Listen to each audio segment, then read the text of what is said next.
చేయాల్సిన అవసరం చాలా ఉంది.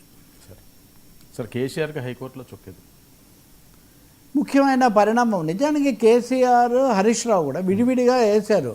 ఈ పీసీ ఘోష్ కమిషన్ మేడిగడ్డ కుంగుబాటు మీద ఏదైతే వేశారో అది కక్ష సాధింపుతో వేశారు.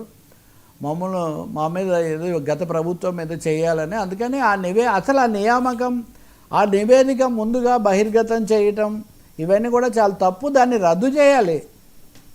ఇది చాలా విచిత్రం. అంటే చాలా రోజులుగా రాజకీయాల్లో ఉన్నాం, కానీ ఆ నివేదికలో విషయం తప్పు, లేదా దాని మీద తీసుకునే చర్య తప్పు అంటే వేరే విషయం.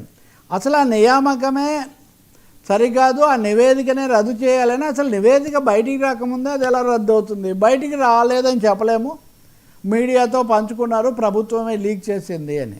ఇక నేను రెండు విషయాలు వర్మ. ఒకటి, కేసీఆర్ చాలా సూటిగా నివేదిక వచ్చిన రోజునే ఆయన ఫామ్ హౌస్లో ఎర్రవల్లిలో ఆయన మాట్లాడుతూ ఎవరినైనా అరెస్ట్ చేయొచ్చు, అందరూ సిద్ధంగా ఉండండి అని ఆయన ప్రకటించారు. అంటే బీఆర్ఎస్ వాళ్ళు చాలా స్పష్టంగా అరెస్టులు ఏవో చేస్తారు, అందులో కూడా ముఖ్య నాయకులను, లేకపోతే కేసీఆర్, హరీష్ రావు సంబంధిత మంత్రి కాబట్టి చేయొచ్చు, దీనికి సిద్ధంగా ఉండాలనే దాకా కూడా వెళ్ళారు. బహుశా అలా అన్నప్పటికీ కూడా లీగల్గా దాన్ని ప్రశ్నించి కొంచెం ఆపడం కోసం వాళ్ళు హైకోర్టుకి వెళ్ళారు. హైకోర్టు విచారణకు తీసుకుని ప్రభుత్వాన్ని ప్రశ్నించింది.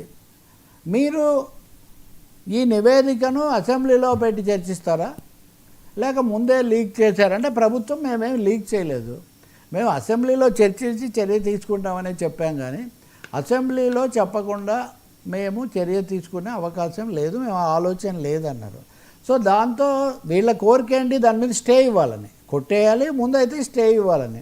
హైకోర్టు నిరాకరించింది. మేము స్టే ఇవ్వము, స్టే ఇవ్వాల్సిన అవసరం మాకేమీ కనిపించడం లేదు, ప్రభుత్వం ఏమి చర్య తీసుకొని అంటున్నది కాబట్టి.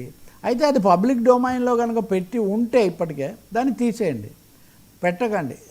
కోర్టులో అసెంబ్లీలో చర్చించిన తర్వాతే కోర్టులో మేము విచారిస్తామని వాళ్ళు చెప్పారు. కాబట్టి తప్పకుండా ఒక ప్రధానమైన అంశంగా బీఆర్ఎస్ తీసుకున్నది. గత 2-3 నెలల నుంచి వాళ్ళ సమస్త చర్చలు దీని మీదే ఉన్నాయి. సో ఈ విషయంలో వాళ్ళకి హైకోర్టులో కోరిన ఉపశమనం లభించకపోగా ఇప్పుడు శాసనసభలో పెట్టి అక్కడ కొంత మాట్లాడి వాళ్ళు అరెస్టులు లాంటి చర్యలు తీసుకునే ఒక అవకాశం అయితే చాలా ఎక్కువగా ఉంది. ఎందుకంటే బీఆర్ఎస్ మీద ఆ విధంగా కాంగ్రెస్ నాయకులు, మంత్రులు కూడా కొంతమంది మాట్లాడుతున్నారు. హైకోర్టు కూడా అరెస్టులు కాకూడదు అట్లా కూడా ఏం చెప్పలేదు.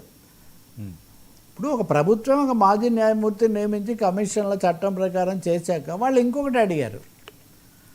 కేసీఆర్, హరీష్ రావు వాళ్ళ న్యాయవాదుల వాదన ఏంటంటే, మాకు సంబంధించి మమ్మల్ని తప్పు చేశామని అందులో చెప్పినప్పుడు ఆ నివేదిక ముందుగా మాకు అందించాలి కదా, మాకు అందించకుండా మీరు పబ్లిక్ డొమైన్లో ఏం పెడతారు? సో వాటికి లీగల్ సమాధానాలు ఎప్పుడూ ఉంటాయి కదా. ప్రభుత్వం ఏమంటుందంటే, కమిషన్ చెప్పిందని మేము చెప్పాము, మేమే నిర్ణయానికి రాలేదు కదా. సో కమిషన్ చెప్పింది, ఆ విషయాలు మేము చెప్పాము, మా నిర్ణయానికి మేము వచ్చి ఉంటే అప్పుడు అదే చెప్పేవాళ్ళం, మేము రాలేదు, మేము అసెంబ్లీలో అందరి అభిప్రాయాలు తీసుకున్నాకే అన్నారు. కాబట్టి మనం అరెస్టుల పర్వం అనండి, లేదా తదుపరి చర్యలు అనండి, అసెంబ్లీ తర్వాత ఏముంటాయి, అప్పుడు వీళ్ళ వ్యూహం ఏంటి, కోర్టులు జోక్యం చేసుకుంటే మనం చూడాలి. కోర్టు అయితే వాయిదా వేసింది ఆ కేసును. కేసీఆర్ కోరిన ఉపశమనం దక్కలేదు. సరే, ఇండియా చైనా దోస్తానా ముఖ్యమైన పరిణామం కదా. ప్రపంచ